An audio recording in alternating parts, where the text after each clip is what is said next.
ম্যাজিস্ট্রেটের নির্দেশে চারপাশে যখন সবকিছু ভেঙে ফেলা হচ্ছে, খালি করা হচ্ছে ফুটপাত, তখন প্রায় বেঁকে যাওয়া শরীর নিয়ে দাঁড়িয়েছিলেন বৃদ্ধ নাইমুদ্দিন।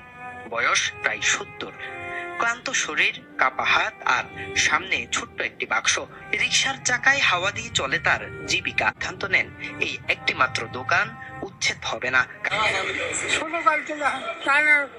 আপনার দোকান আছে এখানে?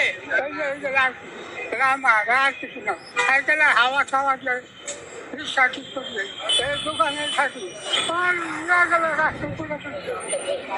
আসসালামু আলাইকুম।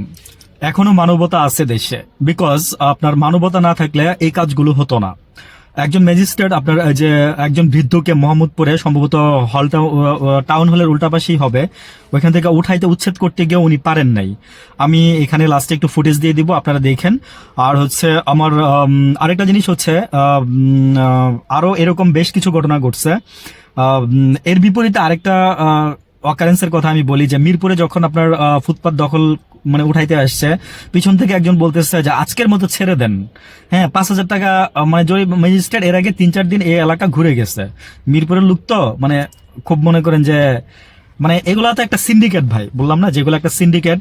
হ্যাঁ, তবে তাদের অচিরেই তাদের কর্মসংস্থানের ব্যবস্থা করতেছে সরকার, কিংবা মানে তারা যেন আবার কোথাও গিয়ে বিজনেস করতে পারে, এই ধরনের ব্যবস্থা সরকার করতেছে। তো ম্যাজিস্ট্রেট বলতেছে আপনি কে? তো বলতেছে যে আপনি ব্যবসা করেন? বলতেছে যে না। তো আপনি ওর ওকালতি করতে আসছেন কেন? বলতেছে না, মাফ করে দেন। মানে বুঝা না বুঝা, পরে জানা গেল যে সে নাকি আপনার এই বাজারটাই সে মানে মানে পায় আর কি ভাই, মাখন পায়, মাখন মাখন, বুঝছেন? তো এই হলো অবস্থা। পরে ম্যাজিস্ট্রেট বলছে আপনি এখান থেকে যান, সরকারি কাজে বাধা দিতে আসবেন না।